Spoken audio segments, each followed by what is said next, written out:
Hey everyone, welcome. We're so glad you've joined us for the release party of a book I've been waiting for a couple of years now. I remember sitting at a dinner with J. Warner Wallace a couple of years ago talking about some research I had done into some non-historical sources on Jesus, and he said, "Oh, you haven't even scratched the surface." And he was currently at the time working on this book right here, Person of Interest. It is out today. We are so excited. I was so honored to be able to endorse this book. Here's what I wrote about this book. If you read this book, you will have to reckon with Jesus, not just as a historical person, but as Lord and Savior.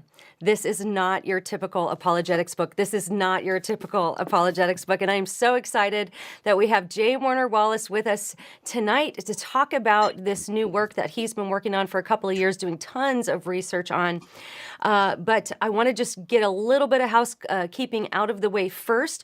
We're going to take a lot of questions tonight. So if you have a question for J. Warner Wallace, either on Facebook or on YouTube, write the word question in all caps so that will get our attention. We'll be able to see that you've got a question for us, and we will try to get to as many of those as we can.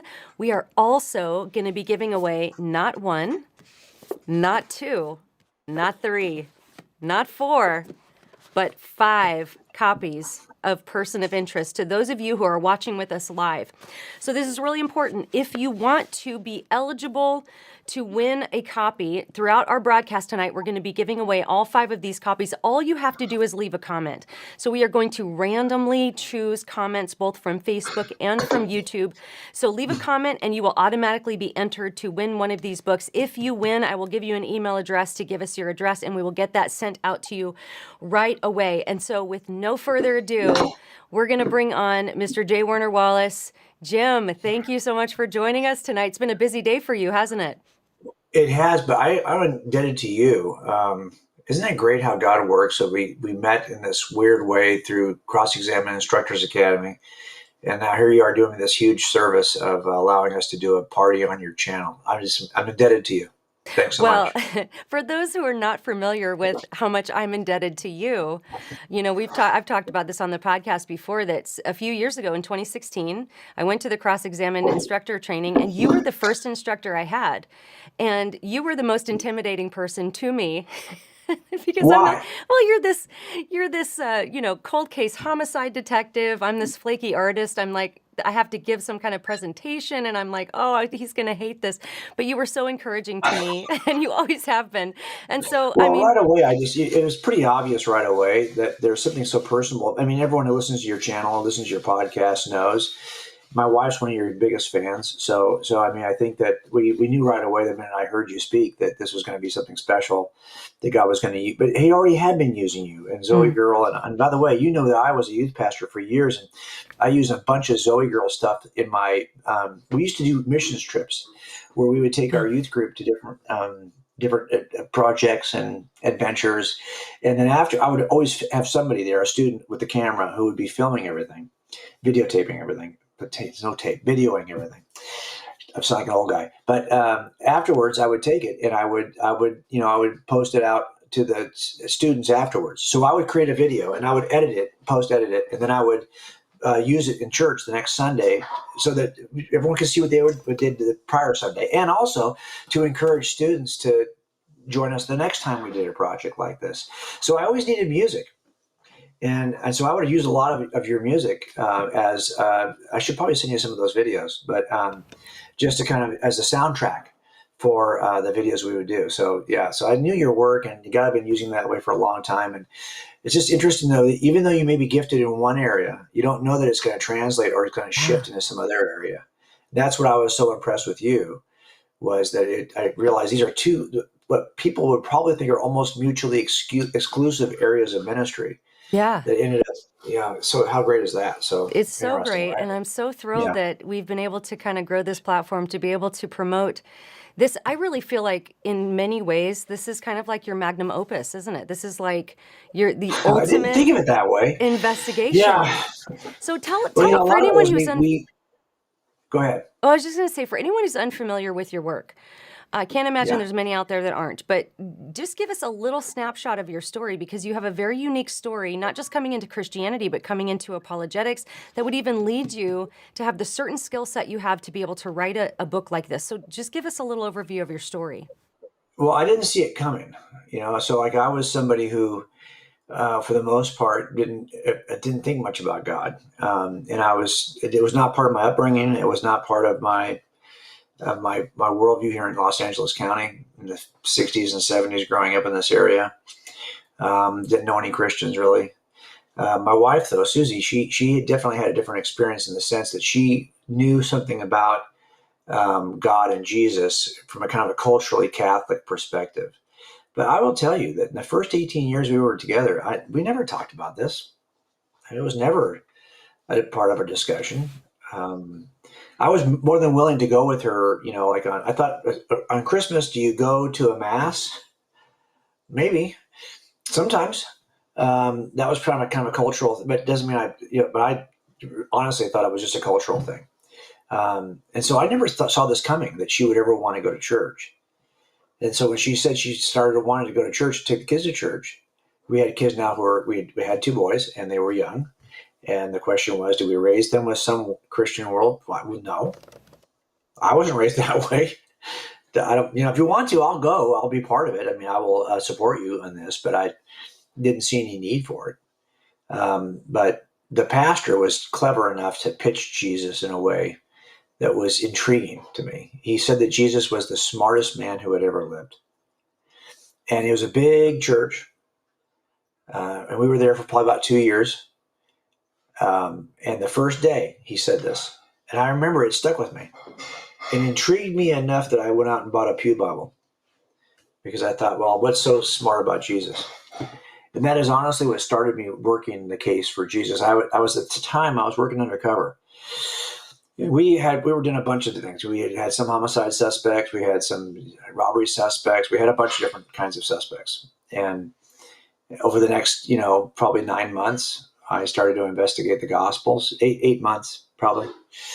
I just don't have a firm date, because I never saw myself as Lee Strobel, when he started investigating Christianity because Leslie became a Christian, he really was after it. And so he could probably tell you the beginning and the end. I didn't take it that seriously. I thought this is not true. But the more I started to chip at it, the more I realized, oh, this is worth investigating. And then it started for me. So I can't even tell you. I think it was probably I don't know if it was 95 or 96 that we started, that I first walked in there. But it was probably another 8 to 9 months before I would have said I got baptized. And I spent that time, and Susie will tell you, every day, I was obsessed, because I just thought it was so interesting. Well, first of all, I had learned forensic statement analysis from my agency, so I knew how to analyze statements for deception indicators and things like that. So I just was able to press that into service studying the Gospels. And so that was really, I think, why it almost gave me an exercise in this discipline. So that's probably a lot of why I was so committed to this. But in the end, it's the only way I knew to determine if something was true was to examine it from an investigative perspective. So that's why I took that approach. It wasn't like I was trying to be clever. I just didn't know any other way to examine it. Yeah. And your first book, Cold Case Christianity, you wrote a children's version as well as God's Yeah. Crime Scene, which came after, and there was a children's version to that, and then Forensic Faith. And then we have this book here about Jesus, this person of interest. And it answers such an interesting question, because this is something that I've thought about a lot, because we have a lot of skeptics who will say, well, I'm not going to believe what you say about the Bible. I mean, you can't just tell me about this Jesus person out of your holy book, because what would be the difference between you doing that and then, somebody telling me about the Hindu gods out of their holy books, or the Buddhism out of their holy books. Right. And so you're kind of, you're attacking this huge question. What if we lost every copy of the New Testament in existence? No digital copies, no physical copies, no manuscripts, everything is gone.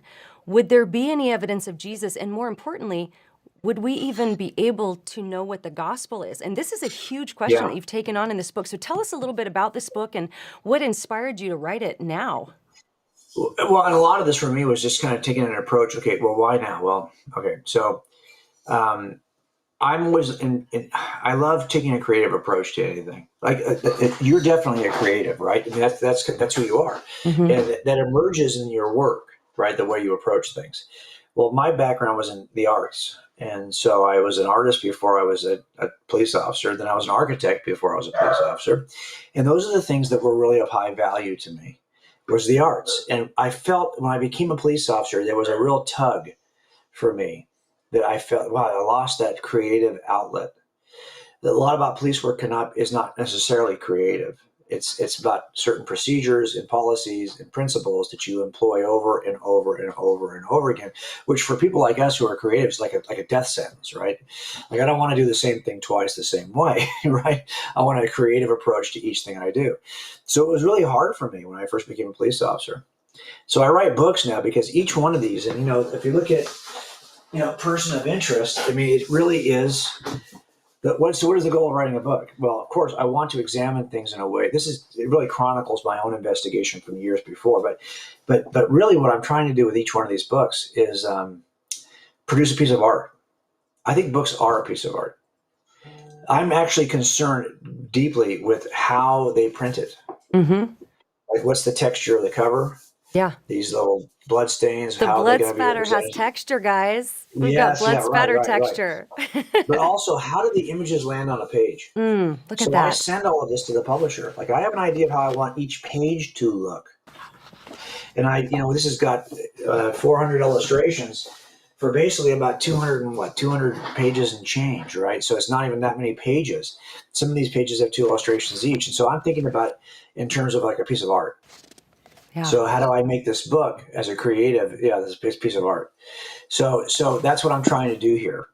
And so that to me is the goal. So when I write a book, it's really a creative expression. But now, what am I writing about? Well, a lot of times I'm asked to write about, like, what was your journey? So I did half of it in Cold Case, and I kind of left it there. And I didn't write another book about Jesus. I wrote a book about God and God's crime scene. I wrote a book about faith and forensic faith, but I didn't write another Jesus book. And I only gave kind of half of what I did back when I was a new investigator of Jesus. So this book is like kind of the companion piece to Cold Case. It's kind of the Cold Case is everything inside the New Testament. Person of interest is everything outside the New Testament. So you put those two things together, I think it's a decent case for Christianity. But that's so I was asked to write the second half, basically. Like if I would never write another version of Cold Case. Cold Case is Cold Case. It's going to stay the way it is. I'm not doing a 10-year anniversary version of Cold Case. What I'm doing instead is writing a sequel, which is kind of the other side of the investigation. That's person of interest. But, in terms of people have said this because they think it's like a magnum opus. Well, I guess maybe in some ways, because it's highly illustrated. But what happens is the longer you write books, the more likely your publisher is to give you the latitude to design your own books. So if you look at the interior design credits on this book and the illustration credits, well, now they're ours, right? Because we get to design these from the ground up. That was not an option for me. As a matter of fact, when I wrote the first book, I said, I want to include some illustrations. And they're like, well, really? We'll see. Because there really wasn't many books that were that well illustrated. Not well, but I mean heavily illustrated. So for something like this now, we're at a place where I'm telling them, okay, this is going to be an entirely visual book. There'll be at least one illustration per page. You got to get a publisher to say, well, okay, we're willing to tackle that because it's not your usual printing. It's got a little bit more. So that's why this book ended up the way it is. But for me, what I'm doing is I'm looking at the case for Jesus as if there's no New Testament at all. So it's similar to working a no-body murder case where you have a man, and I've had at least 3 of these now, where a guy kills his wife, gets rid of the body, and then claims that she ran off. And I've had some where she flew off. So she got in a plane and she flew away, or she drove away. But of course, what really happened is he killed her, and then he buried the body someplace we couldn't find her. Now the question is, if we don't take that as a murder case the first day and we take it as a missing, there are times when that can go wild. It might take a week before it gets assigned to a detective, and then he goes out there and no one's suspicious about her being missing. Oh yeah, she's the kind of person that might run off. So he doesn't give it any more attention. And then he gets transferred out of the detail. And before you know it, 5 years have gone by and no one's even looked to see if she came back. And then when some sergeant's trying to clear paper, and he's like, hey, did this woman ever come back? No, she never did. He's like, oh, this is a murder. This is not, look, she's not going to leave all these great opportunities she had and all this. Well, how do you make a case when you've got no crime scene and no body? So a lot of this is similar to saying, okay, nothing in the crime scene, no New Testament. Now, here's how we do it in front of a jury. We say, okay, on the day she went missing, good chance she was killed. And if that's the case, a bomb went off, a bomb of anger. But that was preceded by a fuse that took a while to burn. And then after it explodes, there's shrapnel all over the place. We'll show you what happened on the day of the murder by simply tracing the fuse and the fallout. The fuse and the fallout. And I've got some really cheesy PowerPoint from back in the day when I would do this. I mean, I started doing these kinds of cases probably 17, 18 years ago. So these kinds of cases, my first visualization of these kinds of cases is pretty primitive. But it worked for juries because they can see, oh, yeah, that makes sense. This is the stuff he has to do in preparation to kill her. And all of that stuff seems consistent with somebody preparing to kill somebody. And then afterwards, he does all this kind of cover-up activity that seems consistent with somebody in the fallout who's trying to obscure the fact that he killed her. Well, I thought, could we do the same thing with Jesus? If we had no New Testament, no evidence in a crime scene, could we make a case for what happened in the first century with Jesus of Nazareth, that bomb that went off, by simply tracing the fuse and the fallout of history? And that's what we do in this book. So this book is all about everything that you could learn about Jesus, even if you had no New Testament documents. Every one of those have been destroyed. That's the goal. Well, I love some of the connections you make in this book are so fascinating, and I want to get into some of that, but we should probably give a book or two away to get us started here. But first, I want to look at some comments that people are leaving. David Walcott says, woohoo, phenomenal book. And by the way, I want to thank David for helping moderate on YouTube. He's helping to choose the random winners today, so everybody tell David thank you. Made by Ava says, this is so cool. Made by Ava also asks, will this be on audiobooks? I'm assuming it will be, yes? Yes, it's already out. I recorded it probably a month ago. So yeah, it's already available. Did you do the voice? Audible.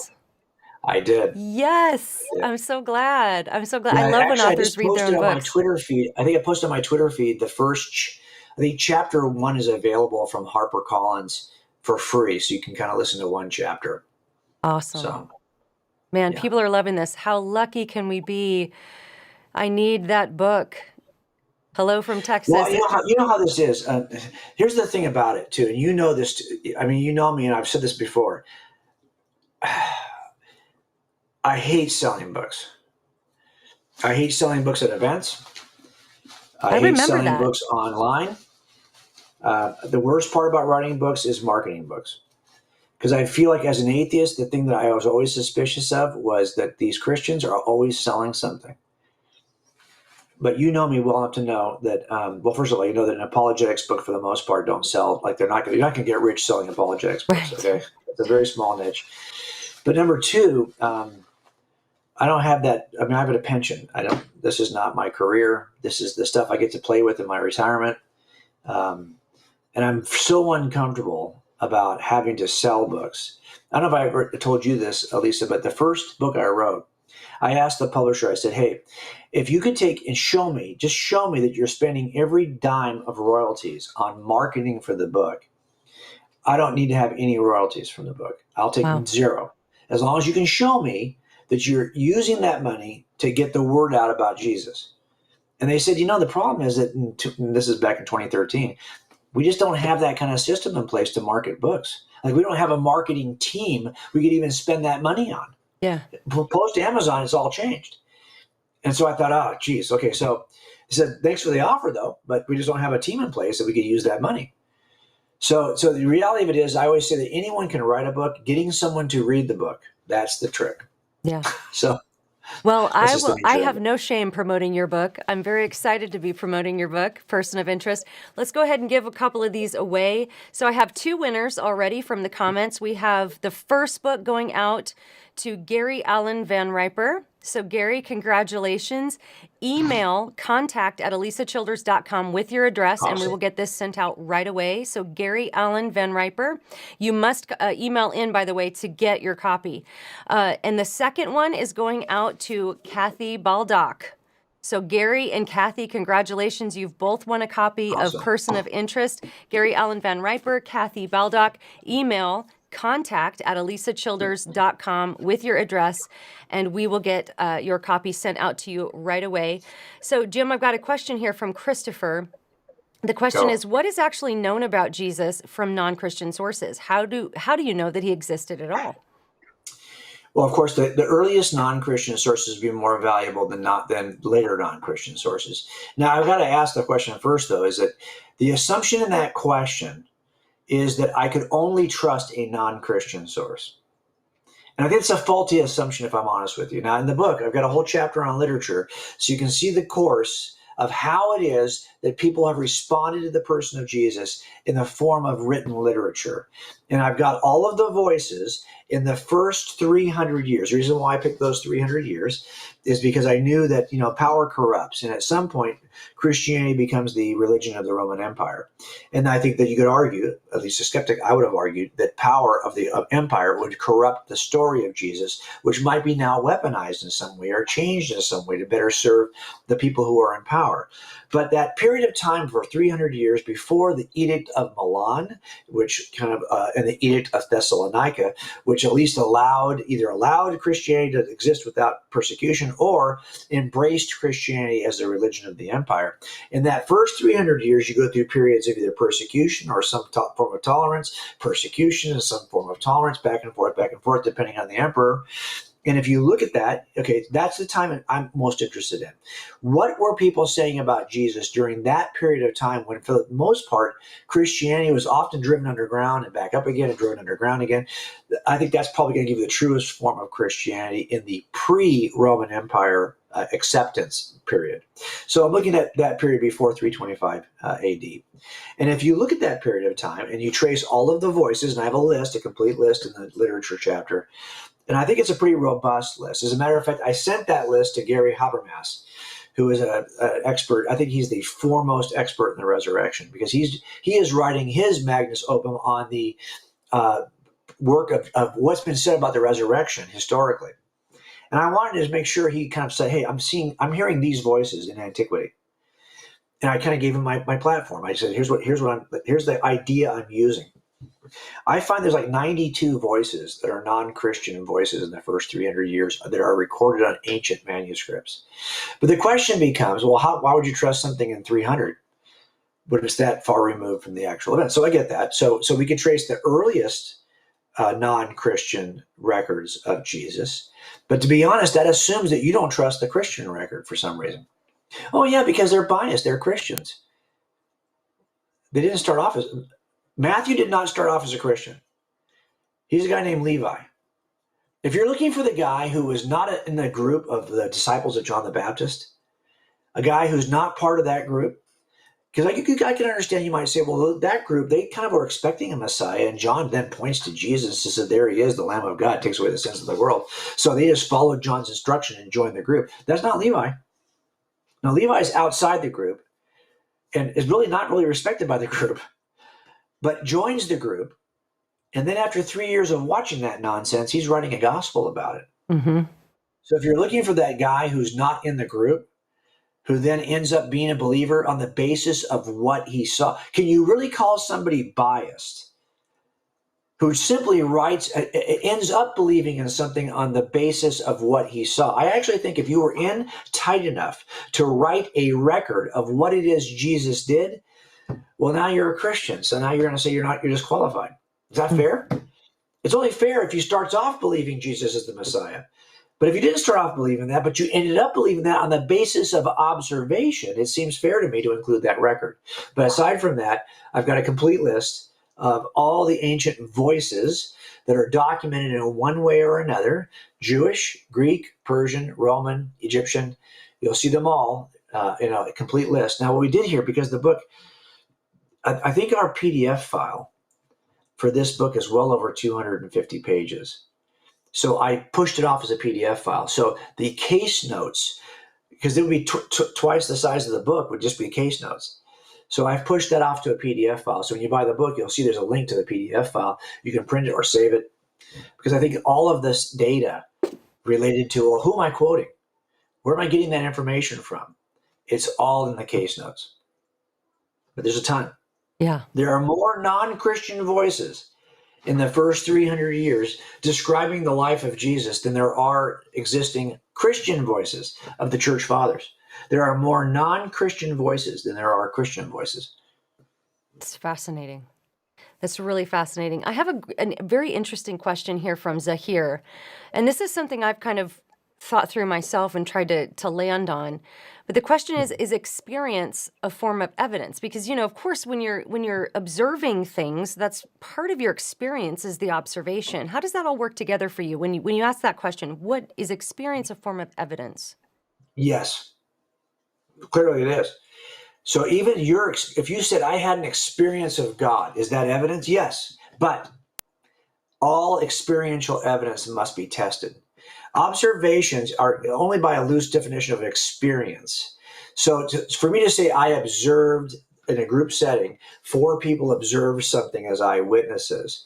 When we say 4 people experience, you could say that 4 people experience something. But typically when we say, well, is my personal experience a form of evidence? What we really mean is it's not confirmed by anybody else. In other words, it's not like 5 of us saw this crime and we all are reporting it later. That would be an observation of eyewitness testimony. What we mean is I've experienced something so personally that I can't, unless I tell you about it, you wouldn't understand because we didn't experience it in a group setting. I experienced this personally. Now, is that a form of evidence? Yes, but all experiences must be tested. And so although I think experience can be a form of evidence, it cannot stand on its own right unless you test it in some way. So if you said, hey, you know what, I had an experience. When I was living with my girlfriend for 5 years, we knew that God was in our relationship. We experienced God on a daily basis. Okay, well, first of all, if it's outside the will of God, the moral will of God, as stated in Scripture, then you've had an experience, but it may not be of God. So all these experiences have to be tested against what the Christian worldview. By the way, how many people do you know who've had an experience as a Mormon? Tons. As a matter of fact, I got 6 brothers and sisters who all raised LDS. At some point, they would rely on an experience they had that demonstrated for them that Joseph Smith's a prophet of God and the Book of Mormon is true. So does that experience mean that Book of Mormon is true and that Joseph Smith's a prophet of God? Well, no, it's got to be tested in some way.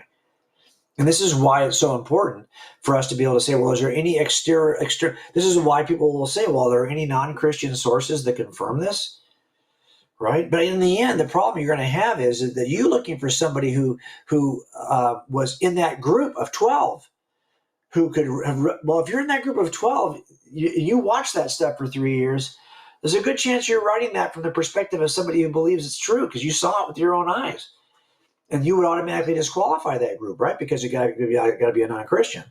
But then if a non-Christian comes up in the first century, you disqualify them because you say, well, it's too late.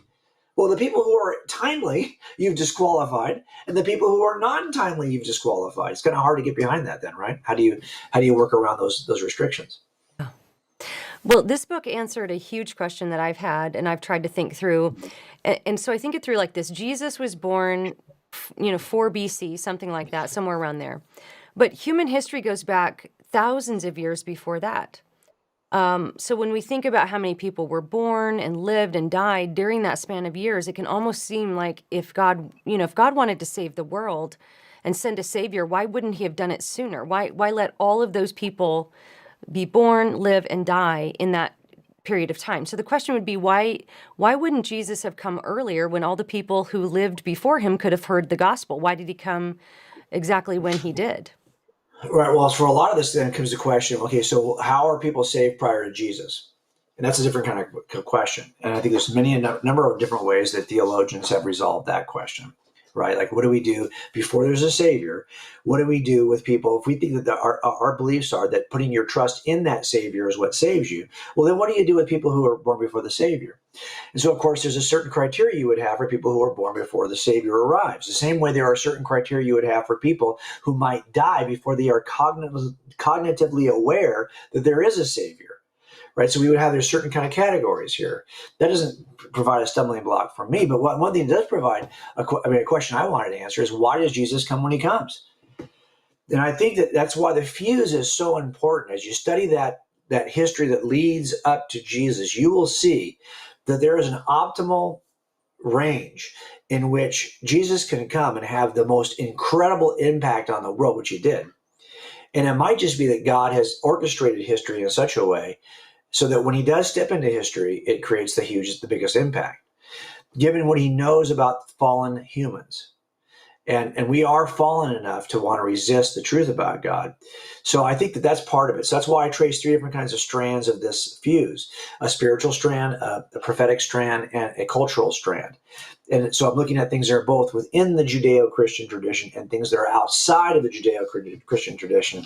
And I think all those things together give you a reason. And actually, in one of the chapters, I think it's chapter 4, or 5, I talk about a red zone, a little window of opportunity that is available from about 29 BC to about 70 AD, that if something is clearly going to happen right there, and you wouldn't necessarily notice it unless you kind of overlap these windows of opportunity from those 3 strands. And so I try to do that to show you.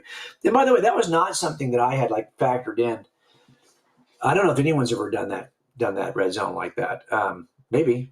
I remember when I first started showing it to Susie years ago, she was pretty impressed with it, because we thought, what are the odds that there would be a red zone of opportunity based on these strands that is right around the time that Jesus comes? But as I worked it and kind of realized all of those factors for this book, because now what I'm trying to do is I'm trying to research it to a point and give you footnotes to a point where you can kind of decide if it's true for yourself. I had someone offered an objection recently. Well, Jim, you're not quoting a lot of other academic sources. No, I'm not. I'm trying to go back to the things that the academic sources are looking at, Mm-hmm. right? Because you should just trust me I'm not an expert. I'm an investigator. I hope you're an investigator too. I hope all of us who are watching this consider ourselves to be investigators. That means that I'm willing to listen to how somebody else has interpreted the evidence, but I want to go back to, we tell jurors that you're going to have an expert witness. They're going to testify about the evidence, but their testimony is not, it's opinion, expert opinion, but it's still, you get to go back and you are free to disagree with their inference. If you think a better inference can be made from the evidence, then you're free to make that inference on you. You're not obligated to trust the opinion of an expert on either side, prosecution or defense. We're going to present the evidence and you can make your own inference. That's kind of what I'm trying to do in the case notes. It's just present the evidence and make your own inference. One of the skeptical claims that gets made against Christianity quite often from, atheist sources and skeptical sources is that this Jesus story is just a copy of ancient pagan dying and rising gods. And you give a very interesting answer to that. It's one I had not really encountered before. I've heard people answer these claims like, oh, no, it really wasn't that much like those things. But you actually kind of embrace this a little bit, and you combine the characteristics of the ancient pagan deities and the Old Testament characters into one person. And tell us a little bit about that. Well, it's controversial for sure, I think, because I think the people, so I'm looking at it from the perspective, okay, well, first of all, yes, I did examine all of the ancient mythologies to see if these similarities, they aren't that similar, but they are similar in terms of broad categories. So if you said, well, look, our mythology, our deity emerges into the world in a supernatural, unexpected, unnatural way. Well, Jesus enters into the world in an unnatural, unexpected, unexplained way too, right? Born of a virgin. But your deity may be like Mithras, who emerges out of the side of a mountain, leaving a cave, and where he comes out of the mountain. That is supernatural. But to say that is somehow, well, it's similar in the sense that they both emerge into the world in a supernatural way. But beyond that, it's not that similar. And how many people have compared Mithras to Jesus? A ton. But they haven't been careful about examining exactly how it is each emerges into the world. Here's what is similar. There seems to be a similar expectation that if there is a God, he would violate certain natural rules in terms of how he enters into the world. Well, that's, I think, a reasonable expectation. So I went back and I looked at all of the similarities between the supernatural similarities between the gods, because this is what people think of the gods. Now, someone recently said, well, yeah, but there's another similarity you didn't mention. A lot of these gods are debaucherous, promiscuous, kind of cheating on and stealing wives from other people. Well, I'm only looking at what we would consider to be divine. If I'm not considering fallen attributes, because it is true that in many of these mythologies, they also possess the fallen attributes of humans. Now, isn't it interesting that of all the 15 kind of attributes of deity, we would see the high moral, virtuous, supernatural attributes of gods, Jesus actually possesses all 15 of those attributes. The mythologies that precede him only possess between 6 and 10. Mm. So these mythologies do not, they're all different versions of those 15. And although they also possess fallen, debaucherous attributes, Jesus possesses none of those. Isn't that interesting? So it turns out that our expectations of God, even all of our highest virtuous expectations of God, are met and personified in the real God who emerges in history. Yet all of our descriptions of the gods that are fallen and human and debaucherous are missing from the person of Jesus. Mm. Isn't that interesting? It is. Now you got to either argue, well, yeah, Jesus, the Jesus cobblers, the people who are cobbling the Jesus myth, they knew enough about, and I looked at gods even like Quetzalcoatl, the god of in the Aztec god in South America. So you're really going to suggest that the Jesus cobblers, the mythology makers of Jesus, knew enough about the entire pantheon of myths to cobble this myth together. And we're trying to do it to convince Jews that he was the Messiah, the Jews who would reject any reference to paganism. I mean, Right. okay. So people say, wasn't that possible? Of course, yeah, anything. I always say yes to anything's possible. Anything is possible. It's possible that we're not even doing this show right now live. I've recorded my part, you've recorded your part. We did it 3 days ago. Anything is possible, but not everything is reasonable. And so for me, I look at this and I say, okay, the most reasonable. Now, here's what's interesting. And C.S. Lewis puts it this way. Lewis says that Jesus just happens to be the true myth. He uses the word myth not as a word that means false story, but as a word that means a narrative about deity. He says that Jesus is the true myth from the mind of God, whereas the other deities are the false myths from the minds of the poets and thinkers of antiquity. And that's true. And this is what Paul's kind of doing on Acts chapter 7, Acts 17 on Mars Hill. Oh, you people are pretty religious. You worship a lot of different gods. Let me tell you about the real God. So it's not as though those who were teaching about God, about Jesus, were unaware that there were similarities. But in fact, but they knew that Jesus was the full embodiment of God. Everything you could possibly imagine and expect about God, including all of the typal expectations of the Jews, who describe Moses in a way that resembles Jesus, Joshua in a way that resembles Jesus, Jonah in a way that resembles Jesus. Even those typal expectations of the Jews are met in the person of Jesus. Now, why would God do it this way? Why would God take the expectations of pagans and the expectations of Jews and arrive meeting all of those expectations? Well, it turns out that there's a relationship between the expector and the expected. The more the expected matches the expectations of the expector, the better the response. Yeah. And the only people who won't respond are those people who really won't bend their knee to a response in the first place. And so what God does is he shows up in the fullest embodiment of all of our expectations for thousands of years in that one period of time when the most people are still worshiping the deities that they expect God to resemble. Mm. And he comes and he meets their expectations. Yeah, that's so cool. And what many people may not know about this book is you're kind of getting a 2-for-1, because all of this stuff we've been talking about as far as who we would expect, Jesus as this person of interest in the fuse and Yeah. all of that, you're also paralleling that with one of your cold Right. cases. And so I just Yeah. remember as I was reading through the book, I would be just as excited to find out what the next part of that story was. And then, you would relate that with Jesus. So I won't give too much away about that, but just know that if you get this book, you're kind of getting a 2-for-1. You're getting a murder mystery of one of Jim's cold cases, but he's relating that with the story of Jesus and making parallels, which are very interesting and very cool. But hey, let's give another book away, shall we? All right, Okay. so this one is we've given one away to Gary Allen Van Riper and Kathy Baldock. This third one is going to Susan Shaw Schlatter. So Susan, congratulations. You've just won a copy of Person of Interest. To claim your copy, email contact@elisachilders.com. Give me your address and we will get this sent out to you right away. And we'll be giving away 2 more books during this broadcast. So everybody, if you leave a comment, you're eligible to win one of the books. But let's go to a comment here. A question here. This is from DD. And the question is, could this approach be a new neutral tactic we can use to interact with unbelievers who don't want us to quote scriptures? And then he says, our precept friends won't like my question on neutrality. And that's just a debate over the nature of Yes. apologetics. We won't get too deep into that. But could this be a neutral tactic, Jim, that we can use with unbelievers who just aren't going to be wanting to hear a bunch of Bible verses trying to describe Yeah. who Jesus was?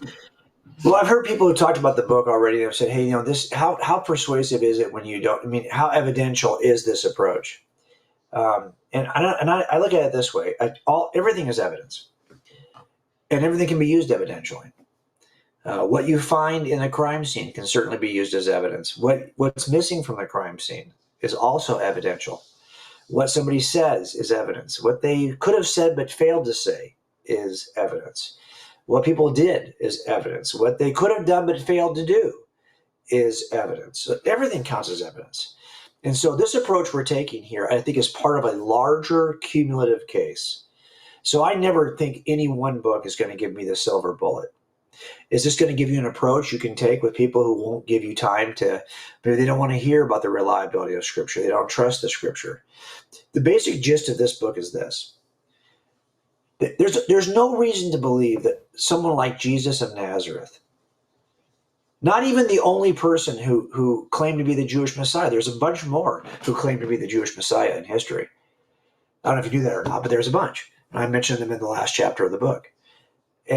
But this guy, who's a nobody, raised in a nobody town, nowhere town, born in another nowhere town, never traveled more than 200 miles from the nowhere towns, who never really had a family who had any means to give him an education like you might see, wasn't raised under the royals, never governed a nation, never ruled an army, led an army, never wrote a concert, never wrote a poem, never wrote a book, never had a family of his own and kids to carry on his legacy, was pursued by the people who called themselves religious, hunted by the people who were in power, denied by the people who said they loved him, betrayed by the people who said they were his friends, falsely accused, falsely mocked, never had a social media platform.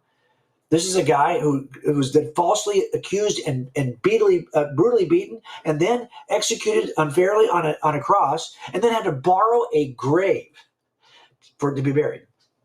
This is the guy who changes history. If you didn't know what initiated the Common Era, and you went back to the first century, and you looked at everyone who lived in the first century, I've got a list of those in the last chapter. None of those people are responsible for the Common Era. As a matter of fact, all of them, most of them you won't even recognize because they really didn't have any impact at all. Yet this guy, now, this makes sense if he's more than just a man. If you would expect this, and by the way, I think those 6 chapters on the fallout that talk about the impact he's had in literature, the arts, music. I got by the way, Zoe Girl's in this book. You saw that, right? Yes. Zoe Girl's in this book, yes. So I mean, in education and science and world religions, if you look at the impact Jesus has had in those, I think that the better explanation for what, if God enters into his creation, this is the kind of ripple effect you'd expect him to have. But if this is just another average Jewish sage in the first century, I don't know why I would expect any of this to happen. Yeah. There's something different about Jesus, even in the sense that there were religious figures who predate Jesus, Buddha, Hinduism, Indra, Krishna, Zoroaster. Those systems, once they get past into the common era, they all modify or mention or merge Jesus in their systems.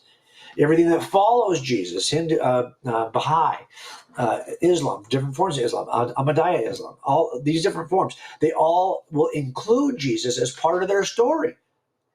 Yet Jesus makes no room for anyone else. He's that one suspect. And I often say this, that when you're working a case and you have 6 suspects, and I had a case one time I had 8.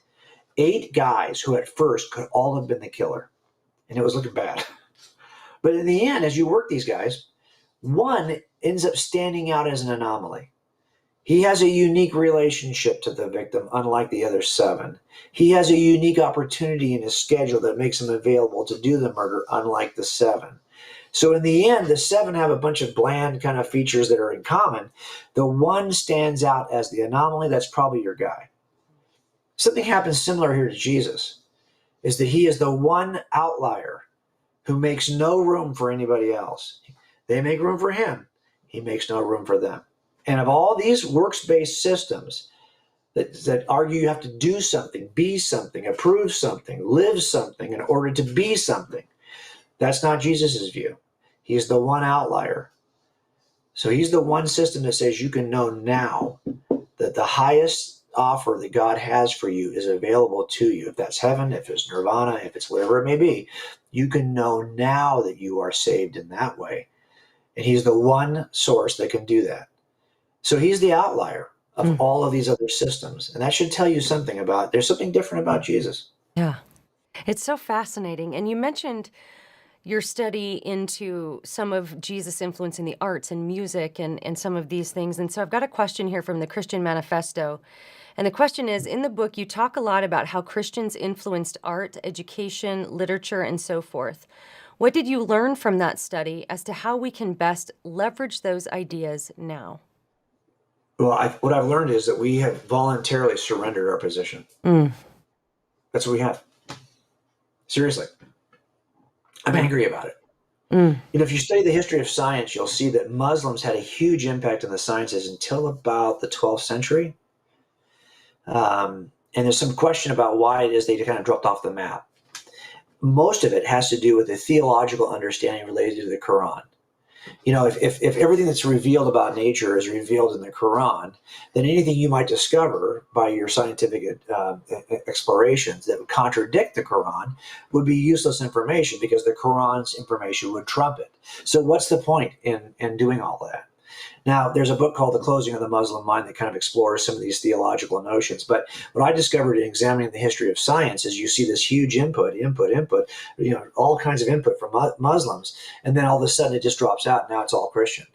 Now, could we do the same thing now? Could we actually drop out of our engagement of the sciences because we hold a philosophical or theological view that now is somehow, look, for generations, for centuries, Christians believed that their exploration of the natural world was an act of worship, to think God's thoughts after him in the natural world by discovering something about the nature of God as it exists in the natural world and is discovered by the scientific exploration.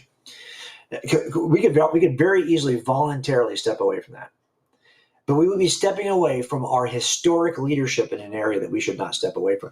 I hate to say it, you telling me I don't want to be. So you and I are both in Nashville next month after the Dove Awards to talk about Christian worldview with Christian recording artists. Yep. And why are we doing that? Well, we're doing that because we've seen so many deconstructions in the last 2 years, 3 years, that we wonder at some point how well catechized are any of us before we engage in anything, including the arts. So we want to make sure that people at least know what Christianity is, right, before we make a decision about whether we're going to be singing about Christianity or doing movies about Christianity or writing books about Christianity. So I kind of feel like I hate to think this, but I know we have already surrendered our leadership in the arts in many areas. But just know this, that we've surrendered it so deeply that I think it would be surprising for people to see how much Jesus has historically inspired artists. And that's one of the reasons why I wanted to write that chapter. I didn't think about it because when I was in art school and studying art history, I was not a Christian. So I always kind of didn't like put to it. But Susie will tell you, when we were in visiting Europe, when I was in grad school, her family used to tease me all the time because it was like, oh, here we go again, another day in Europe with this guy. He wants to see one church, one castle, next city, one church, one castle, next city, one church, one castle, next city, because all the great architecture that was in Europe it seemed like it was in the form of either churches or castles, and the churches were largely, of course, constructed by Christians and adorned. A lot of Baroque architecture was in southern Germany. Ottoboren, for example, is this amazing church. I went back to it time and time again. It was close to where her family grew up, or close to where Susie was born. And so we would go and just look at this church. It's unbelievable. You can't even tell where the structure of the church is. It's so well adorned, and the architecture is so curvaceous. It's just amazing. And it's all Christian architects doing this work. And I just ignored the impact that Jesus had as a source of inspiration for artists. That's where I want to focus on, is that if you look at all of art history, in every single epic period of art history, if it's from antiquity all the way to pop art, or to Dadaism, or to expression, or impressionism, whatever it is, look at all the different categories of art in art history. Then Google the top 3 or top 5 artists in every historic period. Then look at their catalogs. All of them have painted, sculpted, etched, or drawn Jesus of Nazareth. Even if they're not Christians. Yeah. Because he has been that source of inspiration for artists from antiquity to now. Yeah. The same is true for music. If you Google I went through all the databases of the top artists in the last 100 years in every category. I think all but 2 have sung a song about Jesus. Yeah. A lot of them have been derogatory songs about Jesus. He'll infuriate some people. Yeah. I love Frank Zappa's song, Jesus Thinks You're a Jerk. That's a great song. So it's not always a positive song, but because there's no other historical figure in the history of historical figures who has been painted more, illustrated more, or sung about more than Jesus of Nazareth. That's a Western phenomenon, Jim. Actually, it's not. I have an A to Z catalog. Jesus translates into every culture in a way that's unique to Jesus. So, for example, if you look at the art of Buddha in South America today and compare it to Asia 500 years ago, Buddha looks the same.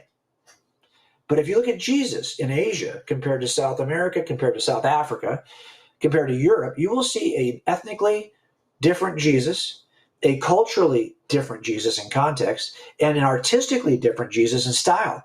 Because the Jesus story, because it's true, and God has created us in his image, and we are very diverse in our appearance, Jesus translates into all those appearances. And he has served then as a source of cultural inspiration, even in every niche culture, because unlike Buddha, you don't have to become it's not a set of rules you must follow. It's a Jesus who loves you and has died for you, and who ends up looking like you in art across the globe.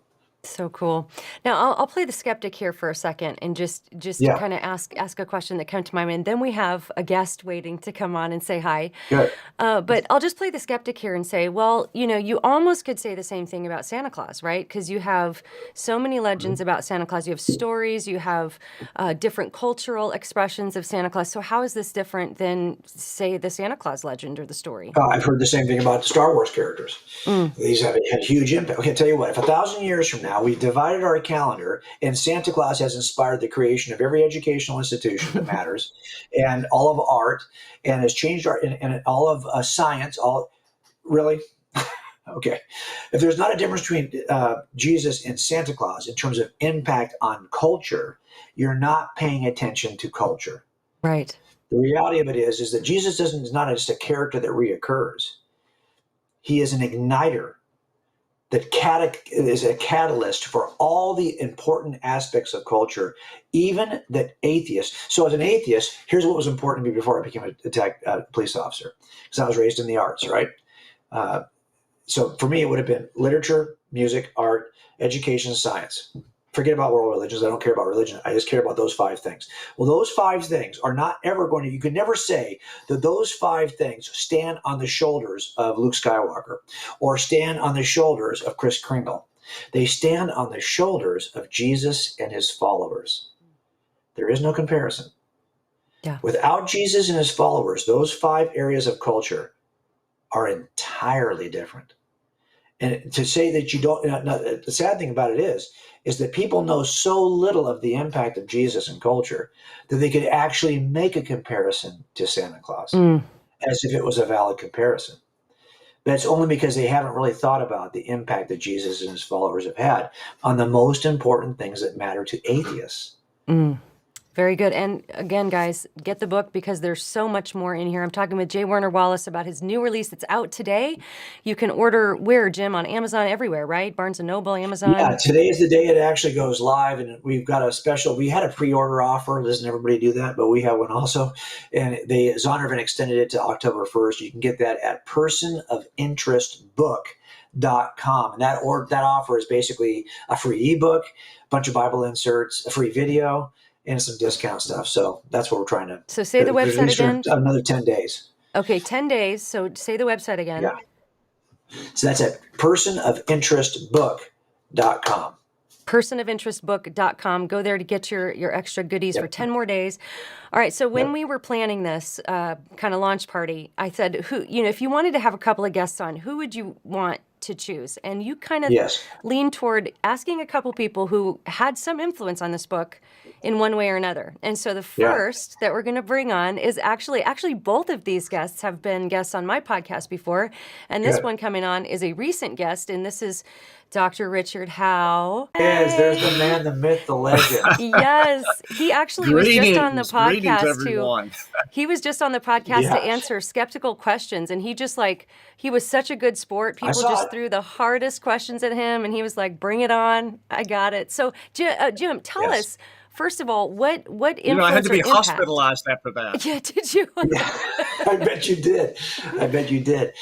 Well, we all met the same way, right? So a lot of our relationship, I think we're living in this kind of neat kind of golden era in apologetics where there's a kind of a surge right now in the last 15, 20 years maybe in Christian apologetics, maybe since Lee Strobel wrote The Case for Christ and kind of introduced the world to a bunch of people he had interviewed, and all of a sudden those folks became household names. And so we are living in this generation right now where people like Frank Turek have been running this Cross-Examine Instructors Academy and have been bringing all of us together. We've all met really through that common connection. So we all owe a debt of gratitude to Frank for kind of using us in that capacity.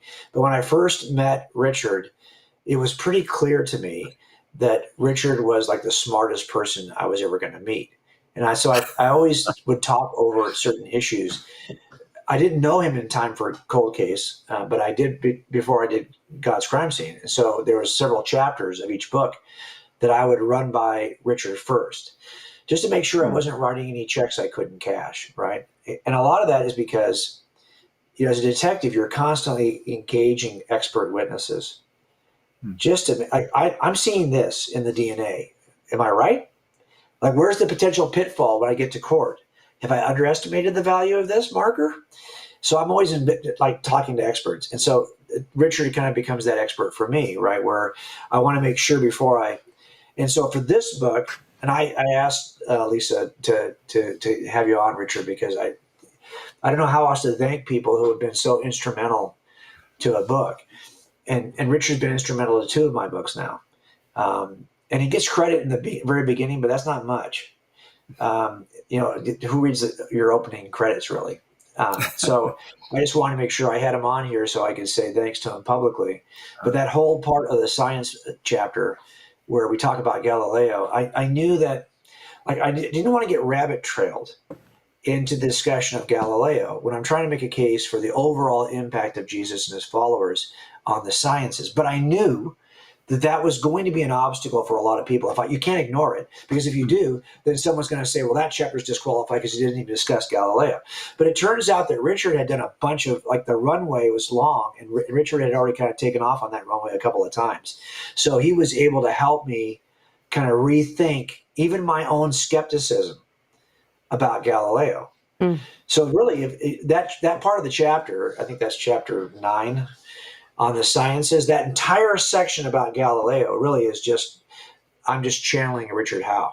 That's so awesome. So, So Richard, when you first kind of heard about this book and when Jim came to you and offered you some of this, I'd really love to hear your thoughts on Galileo. But first tell us, what were you thinking when he brought to you this idea? What was your first thought? Well, of course, I was absolutely flattered because Jim's been a hero of mine, especially when I found out how famous and admired he was everywhere else. So I sort of hitchhike and hang on his coattails in that regard and get to hang around and say, yeah, personal friend of J. Warner Wallace. Thank you very much. So I was excited that it was this as opposed to maybe some other things that the book covers that I would just be like, I have no idea what to think. And even with Galileo, there's probably a lot more to be said than either of us could even squeeze in a chapter or even possibly even a book. But there are the highlights there that had to be hit. Some of the interpersonal dynamics between Galileo and Bellarmine, for example, or Galileo and Urban, Pope Urban, and such. So and the thing is, there's a lot of popular misunderstandings about that story. And not among historians, Christian or non-Christian, they pretty much get the story right. But in the pop culture, there's a lot of things that are exaggerated with him being chained to the wall and tortured for his faith kind of ideas. Yeah. So there's a lot of ways that Jim is setting the record straight for a broad audience that might not have even thought about Galileo at all, much less thought about him in the connection of how Jesus has impacted history. Yeah. So the reality of it is, though, Lisa, is that Richard gave me a huge body of. So typically, how this works when you're doing this in real time is I would call Richard, and I would be on my my keyboard listening to Richard and just taking copious notes.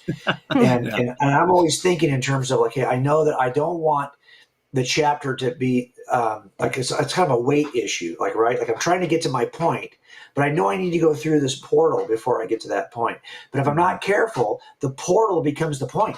So I'm trying to figure out a way to kind of surf along the top of the major issues that he's given me, because I know that Richard can deep dive these issues. So and as a matter of fact, I knew that he had already. So this was just an effort to at least kind of talk about, because in the end, I didn't see it as an obstacle.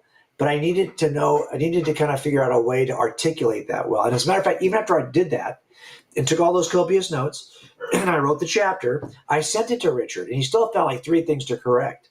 So I think my advice to anyone who's doing this kind of work is that you have really good mentors that know the material better than you do, because what we all are, and this is what every prosecutor is, we're translators. Yeah. We aren't the expert witnesses. We might call expert witnesses in front of a jury, but in the end, our closing argument is a translation of what they said. It's a synopsis. It's a summary that's made to be rhetorically powerful to move people toward a decision. And that's kind of what I try to do in my books, as I'm taking the testimony of expert witnesses and I'm trying to shape this in a rhetorically powerful way to move people toward a decision. Yeah. So that's the kind of, I have no problem. I'm not an academic. I don't pretend to be. Yeah. And so people will say, well, this is not an academic book. Right. Right. Yeah. No, I love that point. And it's so important because sometimes on my blog comments or on YouTube or something, someone will say, well, what authority do you have? You're a pop singer. And I'm like, I have no authority. I have absolutely none. I'm quoting the authorities. And so I did the same thing, Jim, with my book, Another Gospel. I sent it to several different scholars of related fields to say, okay, look, is everything I'm saying here accurate? Is this portraying the evidence? Am I giving enough that it's, fully orbed, or, am I missing some things? And Richard and his wife, Rebecca, were one of those people I sent a couple of chapters to, if I recall. And there was another scholar at SES that read the whole book and just kind of gave a check for it. So it's very important. I agree with you. If anybody's wanting to do this, unless you're going into academics and you're getting your PhD and you're going to be the authority in that field, you can go to SES. Let me see them up there. Yes, I know. Yes. We can't talk about this in front of Richard because Richard's so deeply connected to SES. He's like the big cheese over there. He should have he should have like a Green Bay Packers cheesehead hat on his head right now. That's what I need. You've given me a great idea. We should have that because honestly, he is the big cheese. Anyway, the point is, I think part of it, if we thought, and I think we used to think this, I think probably 35 years ago, we would have said that anyone coming out of academia is the most trusted source we could have on any particular topic, as if we didn't recognize what we now know are some pretty important presuppositional biases that exist within the academy. Absolutely. So, depending on what academy you're going to go to, you can find biblical scholars, quote unquote, who would deny anything about and everything about the Bible as being entirely unreliable. Not so much because they have scholarship, but because they're coming out of an academic setting that encourages this kind of skepticism. So, for example, someone like Bart Ehrman can come out, even though his master is Bruce Metzger, and hold an absolutely opposed view of Scripture that Bruce held, because it depends on what the Academy is presenting us as. So I think for the most part, what I don't want to do, and I want to point people back to the facts. So I really need someone like Richard to help me get the facts right. Like, what is the relationship between Pope Urban and Galileo, and what are those facts? And I'm doing a lot of other reading also, but I knew that I had read a lot about, and this is why I contacted Richard. I had read so much about Galileo that seemed rather academic, and I just needed, okay, I was having a hard time synthesizing. So what are the most immediate facts from this that I can derive? And he'd already done that. So I was able to kind of take his talking points. Then I said, okay, that makes sense given what I read. Okay, that's a good point. I hadn't thought of it that way. Included that. These are the kinds of things that are so valuable to those of us who are trying to make a rhetorically powerful presentation. So, Richard, for those who are watching and they're just like waiting with bated breath to hear what is this issue with Galileo, can you give us a quick, just what is the claim that's being made, and what do we have to answer as Christians in regard to Galileo? Why does it matter? So there are at least two things that immediately come to mind, and I'm trying to remember how much of this Jim spent time unpacking, but just at least two come to my mind, having talked about this a lot. And I talk about it in the context of presentations that I do on popular atheism, the sort of non-academic marketplace atheism, and I deal with rhetorical arguments they make and scientific arguments and philosophical arguments. So under the scientific arguments that atheists make, either against Christianity in particular or religion in general, two specifically are connected with Galileo. One is the idea that Christians are sort of put out with the development of science because we've been displaced from the center of the universe with the Copernican model, and then it's pushed over the finish line more or less by Galileo. Then the Christians get real mad because before then we thought we were the center of everything, and now we've been sort of third rock from the sun, so we're no longer as important as we thought. And that's just a myth at several different levels, not the least of which this concept of being at the center of things as a privileged position is a very modern, oh, you think everything revolves around you. That was exactly the opposite in the Middle Ages backwards. You ask people, go, well, if you go out from the world in the ancient thought all the way to medieval, what do you get closer and closer to? Well, you get to the angels and eventually to the gods or to God. So if we got displaced from the center of the universe, we would have been elevated in the minds of the medievals because we were moving closer to the gods. In fact, I've got some great pull quotes from Maimonides and Aquinas both, where they talk about being the center of everything. It's sort of like your shower drain. That's where everything goes, all the gunky soap and the hair. And so the closer you are to the center, the most ignoble you are. So that's a myth of Galileo. The other one was that that he becomes the poster child of Christianity's animus and almost trying to halt the advances of science. So he's that poster child. See what they did to Galileo. And what a lot of people don't realize that Jim talks about is the fact that Galileo in this whole episode was just as much, if not more, a battle between one science and another science. It wasn't just the church that the Copernican model was in opposition to. And by the way, Copernicus had been vetted for almost 80 years by the time Galileo comes on. So this is nothing new. It's just that Galileo was pushing the issue in a way that got a lot of people irritated. But the model stood against the science of the day. So the Pope was on the side of the scientists. If anything, the Galileo model is closer to our contemporary dispute between the Darwinists and the creationists, because the Darwinists have the market share of all of the institutions, and the church stands in opposition. So Galileo's model was standing in opposition to the standard model of the scientists that had been since Aristotle. even before Ptolemy. As far as what the sciences were all doing and the views that they had about, particularly about the Earth being the center versus the sun being the center, that was still the main issue. But it was a science versus science as much as it was a science versus religion, or one religious view versus another religious view on how to interpret the Bible. And if you think about that for a second, that's the part of it that I was most interested in, right? Because what I was discovering we did this just as if it wasn't for COVID, none of this would have happened. But I had a couple of people had reached out to me in the last couple of years and said, "Hey, Jim, do you have a nonprofit? We'd like to be involved in your nonprofit." I said, "Well, I don't have a nonprofit. I'm just an author who's tinkering around in my retirement." He said, "Well, if we can ever help you, we'd be willing to help you." So I reached back out to him. I said, "Well, do you want to do some research on a book? I could use some help."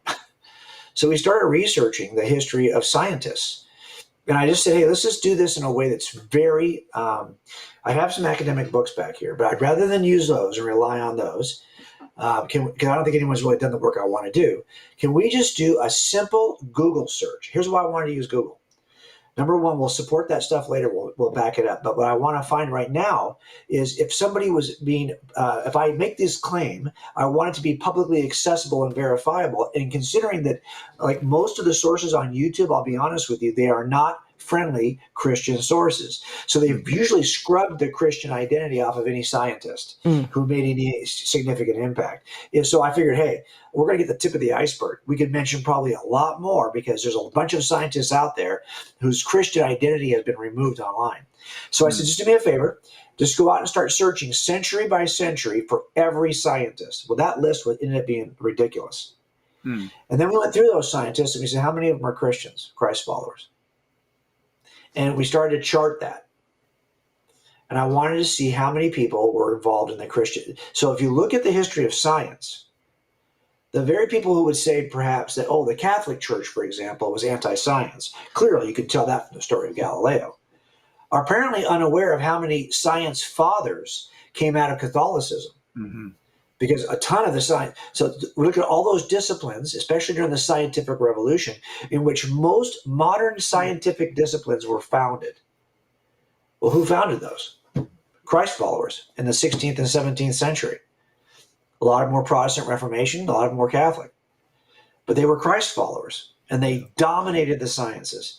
And then I started to see, as we were looking through the research, this guy's a father of this discipline. This is the father of this discipline. This is the father of that. I said, go back. I want to make a comprehensive list of all of the science fathers because I have a bad feeling or good feeling that we're going to end up dominating that list. Sure enough, we dominate the list of science fathers all the way into the 21st century, even quantum mechanics, computer sciences, basic languages and computer languages. But we have been involved in all of this. And none of these people ever felt like there was, by the way, Galileo never felt like there was a rub. It's not as though he said, okay, I can no longer be a Catholic. I can no longer believe in God or be a Catholic, given what I believe about science. No, he died. And the quotes I have in the book are his views of God post this entire event with Pope Urban. So all of this, he died he didn't see any difficulty in reconciling his beliefs as a Catholic with his work as a scientist. Even though he may have had a head-to-head kind of conflict, he did not abandon his faith. Yeah. And so there is no rub between these two. It's amazing to me when you read the personal journals of scientists throughout history who have written about Jesus and accept without a blink the miracles of Jesus, the resurrection of Jesus, the ways and the supernatural aspects of the Jesus story that you would think, well, no scientist would affirm that nonsense, right? Well, it turns out, and this is not just people who are ignorant, and they were in the 16th and 17th century. I have in the book, you'll see, I trace them all the way into this century. And that list is here's what it comes down to. We have to make a decision. Are we willing to abandon like we said before, we've abandoned it in certain areas. If we abandon our leadership role in the sciences, shame on us, because we ought to know better. We have historically led in the sciences. Why would we give up that point of leadership now? That's a choice. Yeah. And a lot of that comes down to, look, can you see how sciences have kind of been politicized even in the last few years? Little bit. Okay. A little bit. So you can see how there's a danger in which we could say, well, to be a true Bible believing, God fearing, Jesus following, Christian, I don't want to be part of that scientific. That's almost like anti-Christian, right? Mhm. No. That has not been how we have seen the sciences historically. Let's be clear on this, folks. We can still lead in this area, and that's a choice we have to make. It's good. Amen. Amen. Well, I think we're going to we have a little surprise that we're going to do after we say goodbye to Richard. But just before we say goodbye to Richard, is there anything else you want to say to him, Jim, or say about him to everybody watching? Yeah, I just want to say this publicly because we haven't, everyone who knows me personally, and like you too, Elisa, we're both indebted to Richard in one way or another. And so sometimes there are people who have such a gentle spirit that they don't draw attention to themselves. That's right. And if you don't have them on your show, to these people like me and you, like we could draw attention. You have a YouTube channel, right? And so if we don't invite someone like Richard on the channel, or we don't engage them in some way, Richard will continue to be the source of information that we rely on, even though we have a tendency to get all the credit. So I just want to say to you, Richard, you know how much I love you, and how important you have been to me personally and professionally in terms of this kind of work. So I'm indebted to you as usual. I'm glad that you're part of this book. Thank you. I can't say how much I appreciate just being a part of both of your ministries and the way that you've let me be. And if I'm ever able to do anything else for you, you know how to call me, email, whatever. And I always love to be a part. I just love both of you guys so much. And I consider it an honor to be connected to you the way that I am, especially through the CIA. It's really the highlight of my year when we get to hang around for those 3 days. So I look forward to every opportunity. So thanks so much. Richard, tell everybody your website so they can check out some of your articles and work. You've got your PDF decks on there, everything. So just tell them where they can find you. All right. Thank you. It's richardghowe.com, Howe. Don't leave out the G. It stands for good looking. Just so you won't forget that. For some reason, at least audiences laugh when I say that. I'm not figuring out what's funny about that. But richardghowe.com.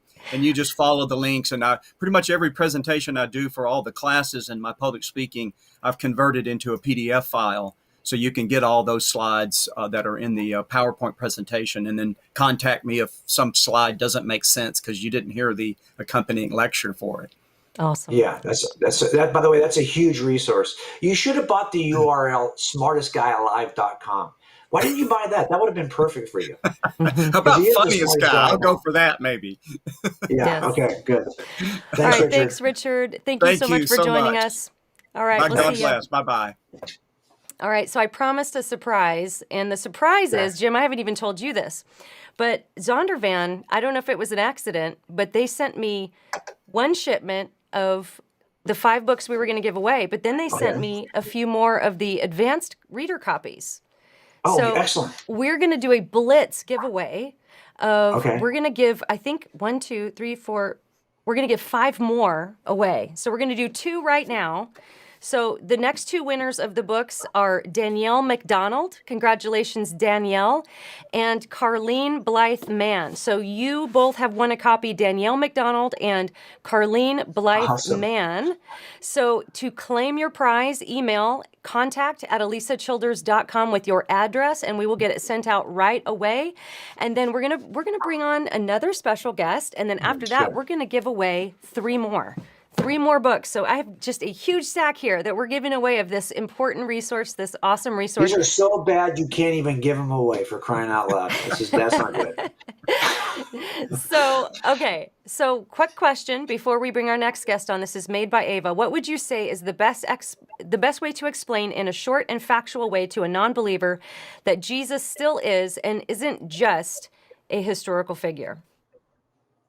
Well, that's why I tried to write this book. I mean, in a quick way. Can you think of any other historical figure who's had this kind of impact? And just allow them to offer the answer for this. So I looked at, in my last chapter of the book, I looked at every other first century person of interest. And none of them, you'll see none of them had the kind of impact that Jesus had on culture and on our calendar and on all those 6 areas of culture I talk about. Then I looked at every other world leader. I have a list of all the other world leaders. You tell me if any of those have had the impact on literature, art, music, education, science, and world religion that Jesus has had. Now, to every other deity or spiritual leader, I listed all of those for you. Take a look at that list. Who's had this kind of impact? So in the end, it's just a matter of saying, well, just tell me, if you think that his impact is just common, well, can you tell me somebody else who's had that kind of common impact then? Who would that be? And whoever they offer, ask yourself the question, it's Santa Claus is well known. Has Santa Claus followers, has Santa Claus had this impact on, did Santa Claus provide the catalyst for which all modern science emerged? Right. I don't think so. So really it's a matter of saying, well, who is it you think is of the same level as Jesus of Nazareth? That's what's so amazing about this. Now you can argue, well, yeah, this is a Western culture issue, Jim.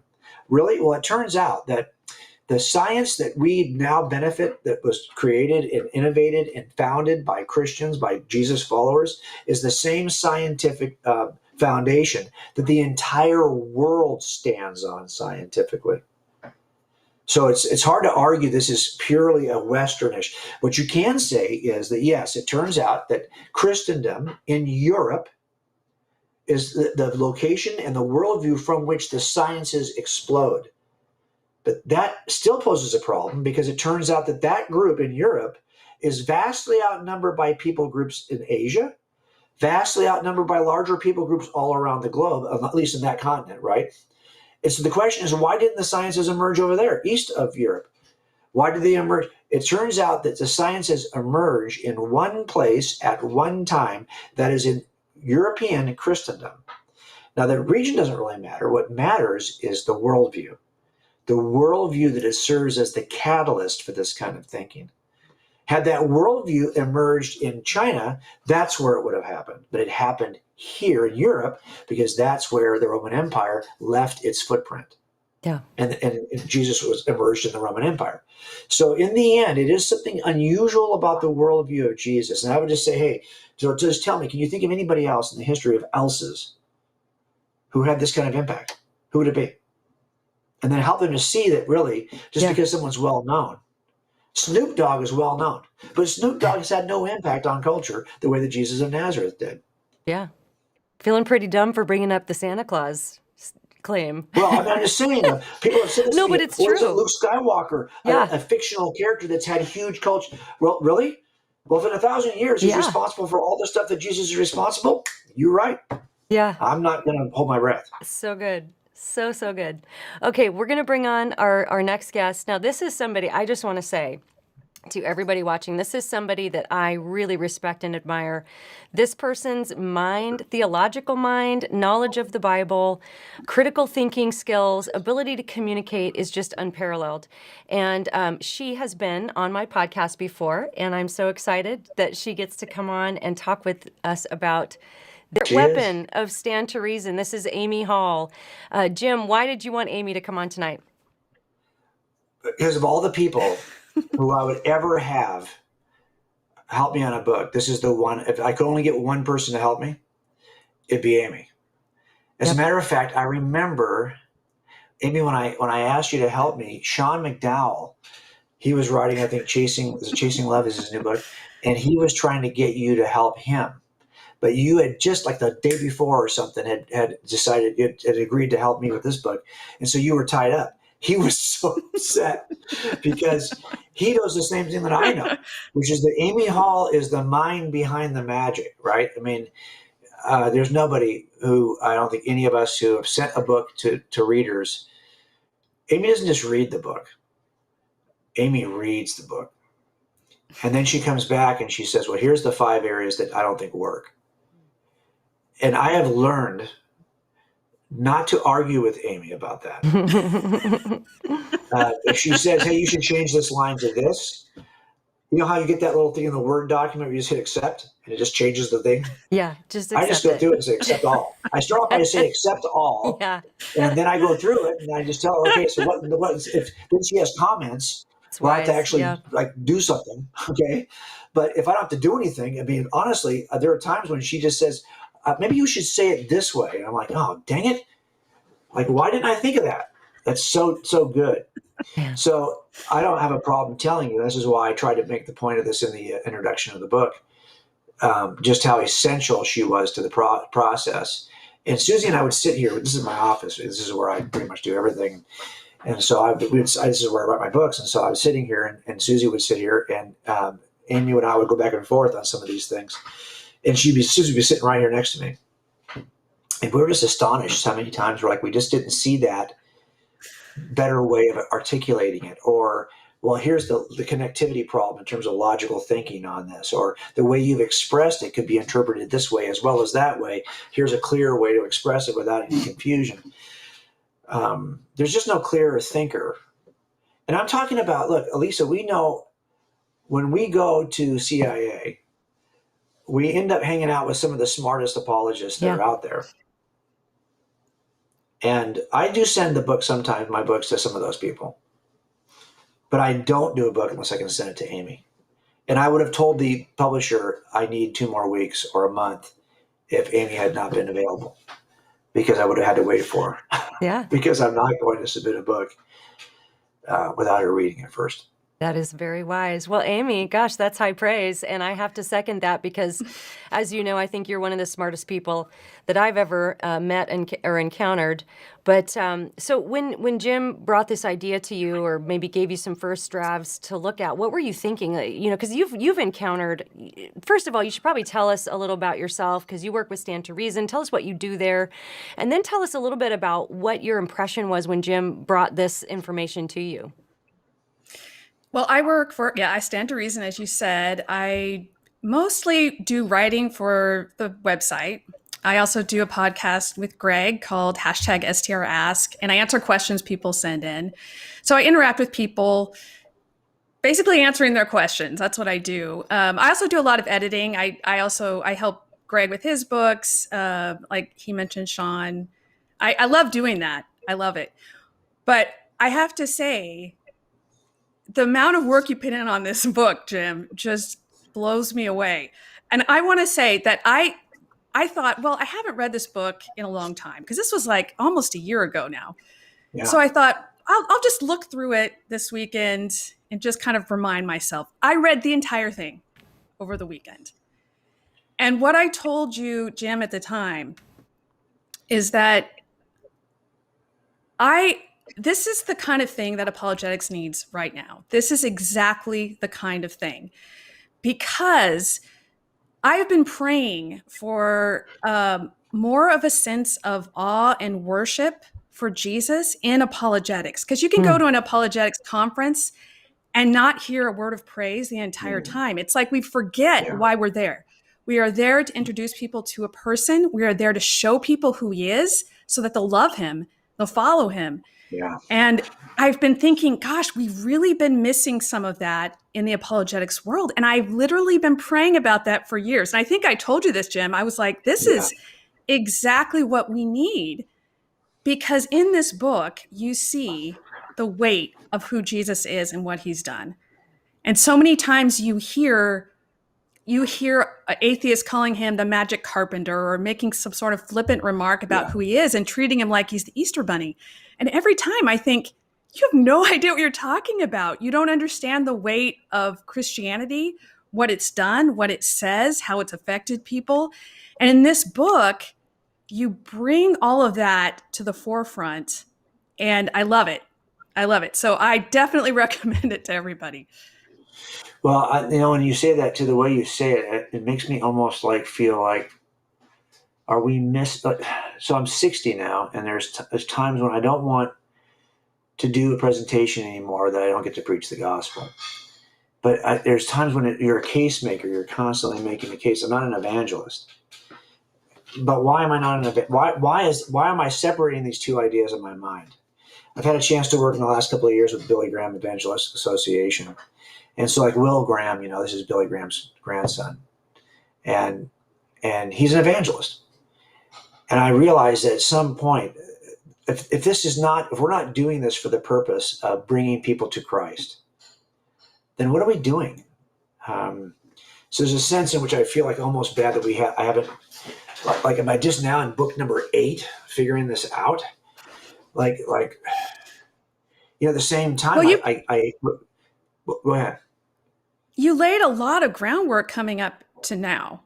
So all of that was important. But I think this is just the pinnacle honestly. Well, I feel like a lot of this is just trying to figure, like I tell people all the time that if someone like me could eventually write a book and be involved in this work, then anybody can.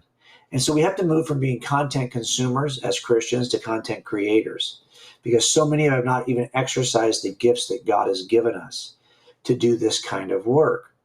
And so there's a point at which I'm saying to myself, okay, so what has God called us to do? What has God called me to do in these years? Right? I mean, this is not an income thing for me. It's not a career. I don't want another career. I just want to talk about Jesus now. I'm getting older.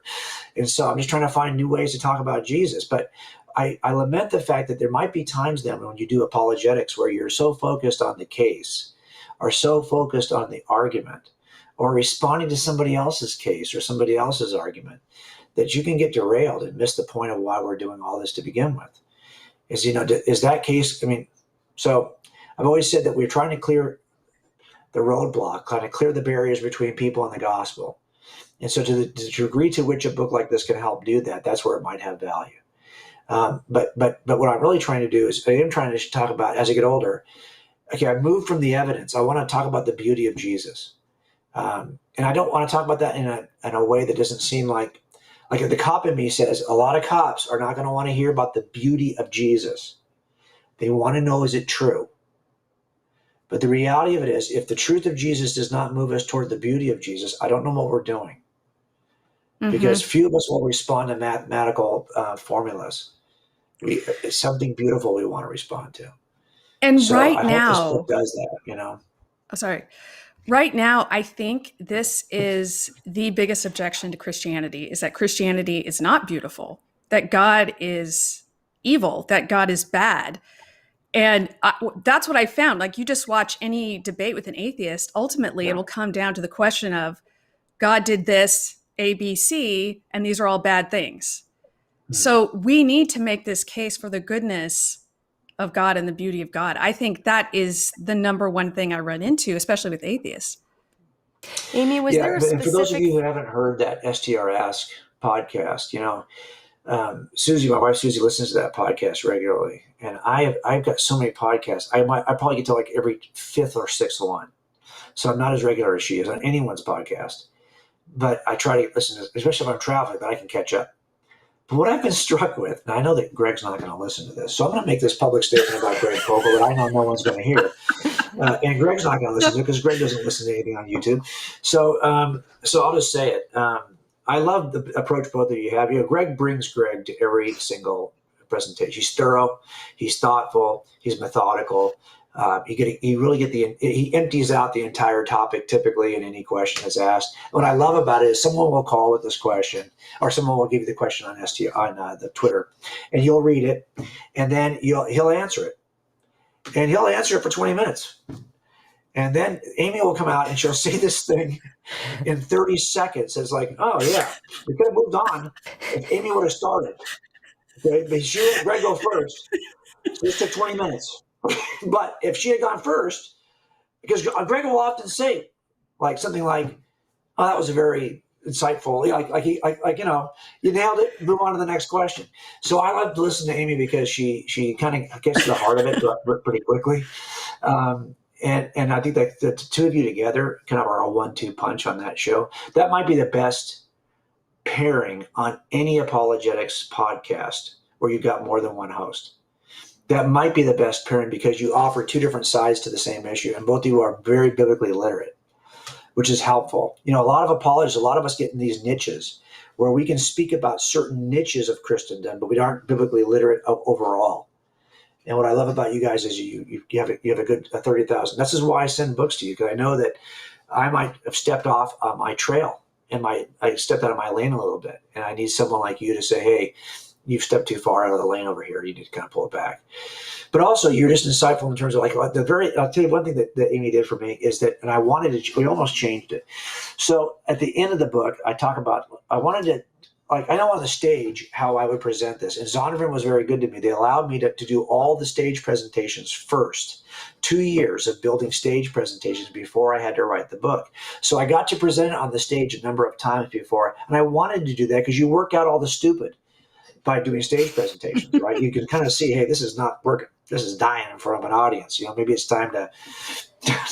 I certainly can't put that in a book that way. It was terrible on the stage, so I have to learn how to present it.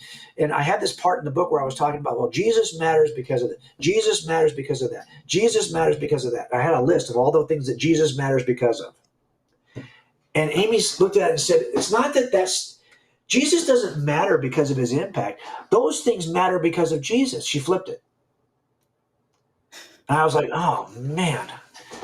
I need to rewrite that whole section because that's so true. And I tried it. I tried to rewrite it, but it just doesn't flow quite the same way. So I just made sure at the very end I put that observation in. Well, that's all Amy Hall, because and it's true. And I just you'll write something, you'll speak it a number of times, and you just won't see a better way to say it. And a lot of times, what we're doing in a book is we're trying to find a way to say it. And I have no problem telling you all that. Those are Amy's words in that section because, that's what makes a book better. And I don't claim to be, I'm not C.S. Lewis. What's really frustrating is when people will quote your book and what they're quoting is a C.S. Lewis quote that you put in your book. And they're quoting it as though it's you.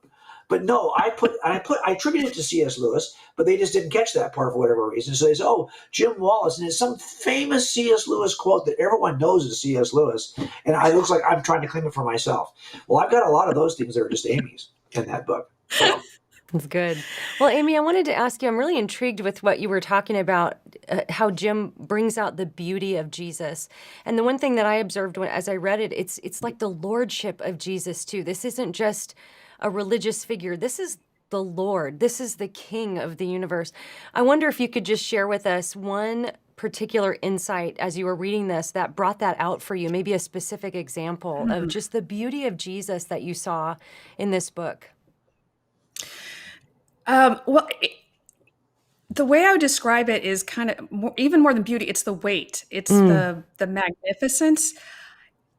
I don't know if I can pick one, like just the overall, the way it created education, the art. When you look at the art and the music, I think that might be the point where you just think, where that really impacts me as to how weighty Jesus is when you look at the architecture and the beautiful things they created. They needed to make a building that would be worthy of a place where you would worship Jesus. So they created all these different things and stained glass windows and the flying buttresses and all these different things for that purpose. And you see, oh my gosh, like he was inspiring these things. These things reflect him.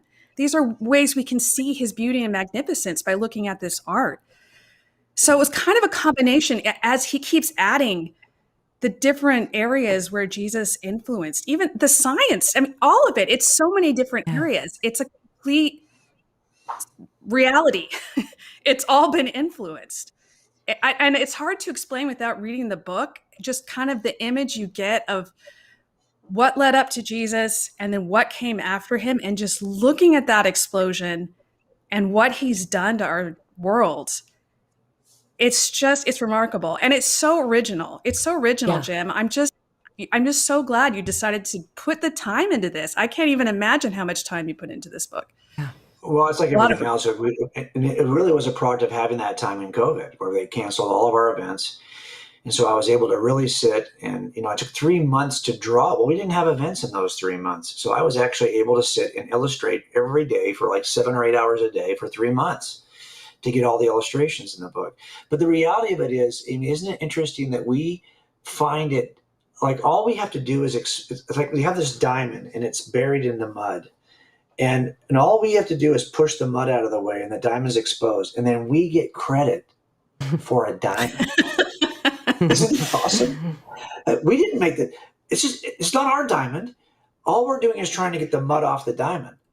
And then people will see it for what it really is and go, wow. But isn't it a shame that after all this time, the diamond's got so much mud caked around it? But I don't think we get much credit for just pushing the mud off the diamond. But I do think that it's hard to write a book. If I can just expose the truth about Jesus, it's going to be a good book because it's Jesus that makes it a good book. And I don't want to say that like a Sunday school kid who says, what's the right answer? Who makes life better? Jesus.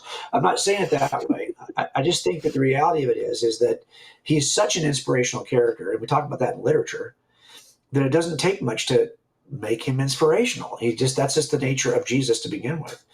So I think what we're trying to do, all of us are trying to do this, is find a way to talk about, and I don't want to get caught up anymore. And I think this is one of the things I've thought about a lot, Lisa, when I talk about what's the next project, is that, okay, I started at 52 writing books, and now I'm 60. And I don't need to go backwards and make that case anymore. What I really want to focus on going forward is the beauty that either is the truth of the gospel, the beauty of the gospel, or I can see a point also about writing fiction that restores beauty to Jesus in fiction. So I just got to figure out, like, what's the next step here? Because you're right. If we could just focus on taking the mud off the diamond, I think that we'd be in better shape. It would be one of those creative challenges for me that would be like, wow, that would be like a noble thing to do. Well, you know And what that's kind I'm of the evolution hoping. for me of how I'm making this case. It's kind of that evolution. Jim, I've told you this. I'm really hoping that eventually the Lord will move upon your heart to do a graphic novel for like young teens, an apologetics graphic novel. Everybody tell Jim to write a graphic novel for young teens. Well, and I don't feel like I'm great. an artist enough to, like, I can do some of these diagrams, and you see my work in my books, but I look at like people who have done like graphic novels, like of the Marvel or DC comic type of action and all of that. And I'm thinking, oh my gosh, if you don't push, all of art is like anything else, right? How many days do you spend playing your scales on the piano? How many miles have you pushed that pen? And if you've pushed that pen a lot of miles, then you can do a good graphic novel. I think I've pushed the pen just enough to do the kinds of illustrations I'm doing for these books. But there's another level of stuff that you have to do if you're just making the entire thing about visual presentations, right? Right. Just storyboarding that stuff is not easy. So there's a sense in which I wonder, do I have that in me? And when I first started this years ago, when I first met Susie, I was 17, and I wanted to be an author. I was in school, wanted to be an author. Oh, wow. And then I didn't. Then I ended up in art, so I went that route. And then I ended up in law enforcement. And then years later, I finally come back to being an author. So I think I'll probably stay in that lane a little bit. But I always say it this way too, guys. Have you ever noticed this? I always think that nonfiction is like a cover band, and fiction is like a singer-songwriter, right? Like anyone can cover somebody else's hit. Writing the hit is hard. So I think us doing nonfiction the way we are, where I'm trying to kind of push that genre a little bit. But my hope someday is to move into fiction. That'd be cool. I think that's the bigger challenge is. And then I'll be sending those books to you, Amy. So I'd be sorry you started this process. I think that's a great idea. I've had a little fiction book in the back of my mind for a while too that would kind of make some cool points and stuff. I think that'd be a good place for some of the apologetics writers to go, to do that. But Amy, before we say goodbye to you, tell everybody where they can find you online. Remind us of the name of the podcast you're on with Greg and all that good stuff. So the website is str.org, and the organization is Stand to Reason. And the podcast is #STRask, and that's all one word, #STRASK. And you should be able to find it. All right. Awesome. Well, Amy, thank you so much for joining us. And Jim, anything else you want to say about Amy before we say goodbye? Well, and just thank you, Amy. I feel like a lot of the folks who are in the kind of behind the scenes, and all they get is a line in a special thanks to section of a book. It doesn't ever feel like it's enough. So that's why when Lisa asked me, Amy, who do you want on the show? I just thought, okay, I want Amy and I want Richard, because these folks have been such great contributors to my work. And I never feel like I get enough of a chance to say thank you. So I just want to say thank you publicly. And everyone knows us personally knows that, hey, who is the person you send your book to? It's Amy Hall. We all know that, but now the rest of the world knows that too. And by the way, she's not available to any of you. She's busy with us. So just don't send her any manuscripts. She is busy. Okay? She's busy. Yeah. I love it. All right. Well, Amy, thank you so much for joining us. It was great to chat with you and catch up. So thanks for being with us. Thanks, both of you. Yeah, all right, bye-bye. Thank you.